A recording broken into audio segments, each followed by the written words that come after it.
ഒരു സമൂഹത്തിന്റെ ഭാവിയെ രൂപപ്പെടുത്താൻ ഒരു സാധാരണ സ്കൂൾ പുസ്തകത്തിന് കഴിയുമോ? ഒറ്റ നോട്ടത്തിൽ ഇത് കണ്ടാൽ സാധാരണ ഒരു 8ാം ക്ലാസ്സിലെ മലയാളം പാഠപുസ്തകം അല്ലേ? പക്ഷേ നമ്മളിതിന്റെ താളുകളൊന്നും മറിച്ചു നോക്കിയാൽ ഇത് വെറും അക്ഷരങ്ങളല്ലെന്ന് മനസ്സിലാവും. അടുത്ത തലമുറയുടെ ചിന്തയെയും അവരുടെ ഒരു ഐഡന്റിറ്റിയെയും വാർത്തെടുക്കാൻ വേണ്ടി വളരെ ശ്രദ്ധയോടെ തയ്യാറാക്കിയ ഒരു കൾച്ചറൽ ബ്ലൂ പ്രിന്റ്, ഒരു സാംസ്കാരിക രൂപരേഖയാണിത്. ശരി, അപ്പോൾ നമുക്ക് ഈ സാംസ്കാരിക രൂപരേഖയുടെ ഉള്ളിലേക്കൊന്ന് കടന്നു നോക്കാം. നമ്മൾ 4 പ്രധാന ഭാഗങ്ങളായിട്ടാണ് ഇത് നോക്കാൻ പോകുന്നത്. ഓരോ ഭാഗത്തിലൂടെയും പോകുമ്പോൾ ഒരു വിദ്യാർത്ഥിയെ എങ്ങനെയാണ് പടിപടിയായി അവരുടെ പൈതൃകവുമായി ഈ പുസ്തകം ബന്ധിപ്പിക്കുന്നത് എന്ന് നമുക്ക് കാണാം. നമുക്ക് ആദ്യം തന്നെ തുടങ്ങാം. ഈ പുസ്തകത്തിന്റെ ലക്ഷ്യമെന്താണ്? അത് വെറും പാഠങ്ങൾ പഠിപ്പിക്കുക എന്നതിനേക്കാൾ എത്രയോ വലുതാണ്. അത് മനസ്സിലാക്കാൻ നമുക്ക് നേരെ ഇതിന്റെ ആമുഖത്തിലേക്ക് തന്നെ പോകാം. ഇതിൽ വളരെ വ്യക്തമായിട്ട് പറയുന്നുണ്ടല്ലേ, വിദ്യാഭ്യാസത്തിന്റെ ലക്ഷ്യം എന്ന് പറയുന്നത് ഭാവി ജീവിതത്തിന് ഒരു അടിത്തറയിടലാണ്. അതായത് വിദ്യാർത്ഥികളെ നമ്മുടെ ചരിത്രം, സംസ്കാരം, സാഹിത്യം, പൈതൃകം ഇതിലോട്ടൊക്കെ കണക്ട് ചെയ്യുക. ചുരുക്കി പറഞ്ഞാൽ വെറുതെ വിഷയങ്ങൾ പഠിപ്പിക്കുക എന്നതിനപ്പുറം സ്വന്തം സംസ്കാരത്തിലെ വേരുകളുള്ള, എന്നാൽ ഭാവിയെ നേരിടാൻ കഴിവുള്ള ഒരു നല്ല പൗരനെ വാർത്തെടുക്കുക. അതാണ് ലക്ഷ്യം. അപ്പോൾ ഈ പറയുന്ന സാംസ്കാരിക വ്യക്തിത്വം എങ്ങനെയാണ് ഉണ്ടാക്കിയെടുക്കുന്നത്? എവിടെ നിന്നാണ് തുടങ്ങുന്നത്? തീർച്ചയായും അതിന്റെ ഏറ്റവും പ്രധാനപ്പെട്ട അടിത്തറയായ ഭാഷയിൽ നിന്ന് തന്നെ തുടങ്ങാം. നമ്മൾ ഉപയോഗിക്കുന്ന ഭാഷ, അതിൻ്റെ തനതായ വാക്കുകൾ, പേരുകൾ, ഇതെല്ലാം നമ്മുടെ ഒരു കൾച്ചറൽ സെൽഫ് എസ്റ്റീം, അതായത് ആത്മാഭിമാനവുമായിട്ട് ഭയങ്കരമായി ബന്ധപ്പെട്ടിരിക്കുന്നു. ഈ ഒരു ആശയമാണ് ഇവിടെ പഠിപ്പിക്കുന്നത്. അതിനായിട്ട് മുൻ മുഖ്യമന്ത്രി EMS നമ്പൂതിരിപ്പാടിൻ്റെ ഒരു ലേഖനമാണ് ഈ പുസ്തകത്തിൽ കൊടുത്തിട്ടുള്ളത്. അദ്ദേഹം പറയുന്നത് ഒരു സംസ്കാരത്തിൻ്റെ ആരോഗ്യം അതിൻ്റെ ഭാഷയിലാണെന്നാണ്. EMS എന്താണ് ഉദ്ദേശിച്ചത് എന്ന് മനസ്സിലാക്കാൻ ഈ ഉദാഹരണങ്ങൾ നോക്കിയാൽ മതി. നോക്കൂ, നമ്മുടെ സ്വന്തം കൊച്ചി കൊച്ചിനായി, ആലപ്പുഴ അലപ്പയായി, തൃശൂർ തൃച്ചൂറായി ഇങ്ങനെ മാറിയപ്പോൾ സംഭവിച്ചതെന്താണ്? നമ്മുടെ ഭാഷയിൽ പോലും കൊളോണിയൽ സ്വാധീനം എത്രത്തോളം ആഴത്തിൽ വന്നിട്ടുണ്ട് എന്നതിൻ്റെ ഒരു ഓർമ്മപ്പെടുത്തലാണിത്. അപ്പോൾ EMSന്റെ ഈ വാക്കുകൾ ശരിക്കും ഒരു വലിയ സന്ദേശമാണ് കുട്ടികൾക്ക് കൊടുക്കുന്നത്. അതായത് നമ്മുടെ ഭാഷ നമ്മുടേതാണ്, അത് വേറൊരു ഭാഷയുടെ ഫോട്ടോ കോപ്പി ആവരുത്. ചുരുക്കത്തിൽ സ്വന്തം ഭാഷയെക്കുറിച്ച് ചിന്തിക്കാനും അതിൻ്റെ തനിമയെ ബഹുമാനിക്കാനും മറ്റൊന്നിൻ്റെ അനുകരണമാക്കി മാറ്റാതിരിക്കാനുമാണ് കുട്ടികളെ പഠിപ്പിക്കുന്നത്. ശരി, അപ്പോൾ ഭാഷയിലൂടെ ഒരു ഐഡന്റിറ്റിയുടെ അടിത്തറയിട്ടു. ഇനി അടുത്ത പടി എന്താണ്? ധാർമ്മികമായ ചില പാഠങ്ങൾ, കാലങ്ങൾക്കിപ്പുറവും പ്രസക്തിയുള്ള സാഹിത്യവും നാടോടിക്കഥകളുമൊക്കെ ഉപയോഗിച്ച് ഒരു മോറൽ ഫ്രെയിംവർക്ക്, ഒരു ധാർമ്മിക ചട്ടക്കൂട് എങ്ങനെയാണ് ഈ പുസ്തകം ഉണ്ടാക്കുന്നതെന്ന് നമുക്ക് നോക്കാം. അത്യാഗ്രഹം അഥവാ ഗ്രീഡ്, ഇതിന്റെ അപകടങ്ങളെക്കുറിച്ച് പഠിപ്പിക്കാൻ ഈ പുസ്തകം ഉപയോഗിക്കുന്നത് ഒരു ബോറടിപ്പിക്കുന്ന ലെക്ചറൊന്നുമല്ല. പകരം നൂറ്റാണ്ടുകൾ പഴക്കമുള്ള എന്നാൽ ഇന്നും വളരെ പ്രസക്തമായ പൂന്താനത്തിന്റെ ഒരു കവിതയാണ്. പൂന്താനത്തിന്റെ വരികൾ മനുഷ്യന്റെ ഒരിക്കലും അവസാനിക്കാത്ത ആഗ്രഹത്തെപ്പറ്റി പറയുന്നത് എങ്ങനെയാണെന്ന് നോക്കൂ.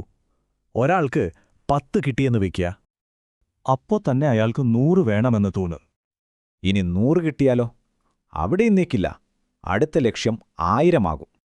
1000 10,000 ആകും. ഇതങ്ങനെ തുടർന്നു പോകും. ഇതൊരു അവസാനമില്ലാത്ത യാത്രയാണ്. ആഗ്രഹം നമ്മളെ കൂടുതൽ കൂടുതൽ മുറുക്കിക്കൊണ്ടിരിക്കും. പക്ഷേ ഒരിക്കലും ഒരു സംതൃപ്തി തരില്ല. എത്ര ലളിതമായിട്ടാണ് അല്ലേ ഇത്രയും വലിയൊരു ആശയം ഇവിടെ പറഞ്ഞിരിക്കുന്നത്. കവിതയിൽ നിന്ന് ഇനി നമുക്കൊരു ലളിതമായ നാടോടി കഥയിലേക്ക് പോകാം. ഇവിടെ പഠിപ്പിക്കുന്നത് കുറച്ചുകൂടി പ്രായോഗികമായ ഒരു കാര്യമാണ്: സ്ട്രാറ്റജിയും ദീർഘവീക്ഷണവും. 3 മീനുകൾ എന്ന ഈ കഥ ജീവിതത്തിലെ പ്രശ്നങ്ങളെ നേരിടാൻ നമുക്ക് മുന്നിലുള്ള 3 വഴികൾ കാണിച്ചു തരുന്നുണ്ട്. നോക്കൂ, 3 മീനുകൾ, 3 തീരുമാനങ്ങൾ. ഒന്നാമത്തെ മീൻ വളരെ പ്രൊവാക്റ്റീവാണ്.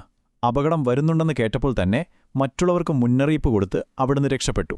രണ്ടാമത്തെ മീൻ അങ്ങനെയല്ല, കുറച്ച് റിയാക്റ്റീവാണ്.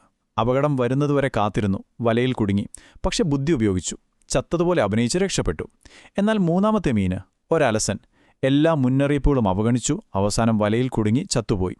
ഇതിലെ പാഠം വളരെ വ്യക്തമല്ലേ? ഏറ്റവും നല്ലത് മുൻകൂട്ടി കണ്ട് പ്രവർത്തിക്കുന്നതാണ്. അതിന് പറ്റിയില്ലെങ്കിൽ ബുദ്ധിപൂർവ്വം പ്രതികരിക്കുക. പക്ഷെ അലസത കാണിച്ചാൽ ഫലം നാശം തന്നെയായിരിക്കും. അപ്പോൾ നമ്മൾ ഭാഷയെക്കുറിച്ച് കണ്ടു, പണ്ടത്തെ കവിതയും കഥയും കണ്ടു. അപ്പോൾ നിങ്ങൾ ചിന്തിക്കുന്നുണ്ടാവും, ഇത് മുഴുവൻ പൈതൃകത്തെയും ഭൂതകാലത്തെയും കുറിച്ചാണോ എന്ന്. അല്ല, ഈ സാംസ്കാരിക അടിത്തറ ഭൂതകാലത്തിൽ കുടുങ്ങിക്കിടക്കാനല്ല, മറിച്ച് അതിൽ നിന്ന് ശക്തി ഉൾക്കൊണ്ട് ഭാവിയിലേക്ക്, ആകാശങ്ങളിലേക്ക് കുതിക്കാനാണ് എന്ന് ഈ പുസ്തകം ഓർമ്മിപ്പിക്കുന്നു. പഴയകാലത്തെ അറിവുകൾക്കൊരു ബാലൻസ് കൊടുക്കാൻ പുസ്തകം നേരെ പോകുന്നത് ഇന്ത്യയുടെ ഏറ്റവും വലിയ ആധുനിക ശാസ്ത്ര നേട്ടങ്ങളിലൊന്നിലേക്കാണ്: ചന്ദ്രയാൻ 1 ദൗത്യം. ഇതൊരു കിടിലൻ നീക്കമാണല്ലേ? കാരണം പൂന്താനത്തിന്റെ കവിതകൾ എഴുതിയ അതേ സംസ്കാരമാണ് ചന്ദ്രനിലേക്ക് റോക്കറ്റ് അയക്കുന്നതെന്ന് ഇത് കുട്ടികളെ ഓർമ്മിപ്പിക്കുന്നു. പാരമ്പര്യവും ആധുനികതയും ഒരുമിച്ചു പോകുന്നു. വെറുതെ ചന്ദ്രയാനെക്കുറിച്ച് പറയുമല്ല, അതിൻ്റെ ഒരു ടൈം ലൈൻ തന്നെ കൊടുത്തിട്ടുണ്ട്. 1999 ആശയമായി തുടങ്ങി 2003 ഗവൺമെന്റ് അംഗീകാരം കിട്ടി, ഒടുവിൽ 2008 വിജയകരമായി വിക്ഷേപിച്ചു. ഈയൊരു യാത്ര കുട്ടികൾ പഠിക്കുമ്പോൾ അതവരുടെ മനസ്സിലൊരു ദേശീയ അഭിമാനം ഉണ്ടാക്കും. മാത്രമല്ല, വർഷങ്ങൾ നീണ്ട പരിശ്രമം എങ്ങനെയാണ് വലിയ സ്വപ്നങ്ങളെ യാഥാർത്ഥ്യമാക്കുന്നത് എന്നതിനുള്ള ഒരു വലിയ പാഠം കൂടിയാണിത്. ഇതിലെ ഏറ്റവും പ്രധാനപ്പെട്ട ഒരു കാര്യം എന്താണെന്ന് വെച്ചാൽ, ചന്ദ്രയാനിലെ പ്രധാനപ്പെട്ട ഉപകരണങ്ങളെല്ലാം മെയ്ഡ് ഇൻ ഇന്ത്യ ആയിരുന്നു എന്നതാണ്. Terrain mapping camera, spectral imager, X-ray spectrometer ഇവയെല്ലാം ഇന്ത്യയിൽ തന്നെ വികസിപ്പിച്ചെടുത്തതാണ്. ഇത് കുട്ടികളിൽ സ്വാശ്രയത്വത്തെക്കുറിച്ചും നമ്മുടെ രാജ്യത്തിന്റെ സാങ്കേതിക മികവിനെക്കുറിച്ചുമുള്ള ഒരു വലിയ മതിപ്പുണ്ടാക്കാൻ സഹായിക്കും. അപ്പോൾ ഇതെല്ലാം കൂടിയൊന്ന് ചേർത്ത് വെച്ച് നോക്കിയാലോ?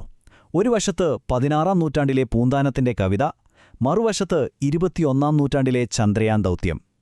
പൈതൃകത്തിൽ നിന്ന് തുടങ്ങി നേരെ ബഹിരാകാശത്തേക്ക്.